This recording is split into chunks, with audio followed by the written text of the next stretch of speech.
Cet homme entend soudainement un bruit provenant de l'extérieur et commence à s'inquiéter que le tueur soit encore dans les environs. Il saisit rapidement un vase, prêt à sortir de la pièce. En voyant son mari agir de manière étrange, sa femme s'empresse de l'arrêter, expliquant que tout cela fait partie d'une surprise pour son anniversaire qu'elle lui avait préparée. Mais Jack ne la croit pas du tout. Cependant, lorsqu'il ouvre la porte, il est stupéfait. Cela ne fait qu'ajouter à son malaise. Ses pensées se précipitent.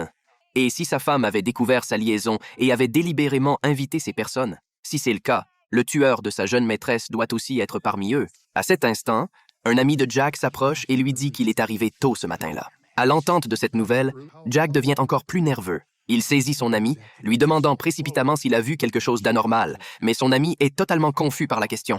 Jack tente de se calmer et de retrouver son calme. C'est alors qu'il remarque sa fille, Anna, qui se dirige vers l'endroit où le corps est caché. Inquiet qu'elle découvre la vérité, Jack la suit rapidement. Il pousse un soupir de soulagement lorsqu'il réalise qu'Anna est simplement là pour passer un moment intime avec son petit ami. Malgré cela, il sait qu'ils finiront par se rendre compte qu'il y a quelque chose de suspect avec le coffre.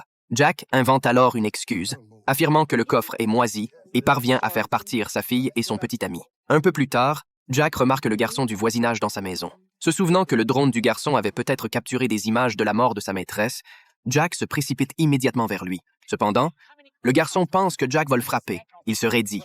Jack n'a d'autre choix que de lui offrir de l'argent en échange de l'enregistrement du drone. En visionnant la vidéo, Jack constate qu'elle montre seulement ses interactions avec la maîtresse, sans saisir le moment du meurtre. Mais sur le chemin du retour, Jack découvre accidentellement l'arme du crime laissée par le tueur. Il poursuit ses recherches, cherchant d'autres indices. C'est alors que son groupe d'amis, complètement ivre, s'intéresse soudainement au coffre.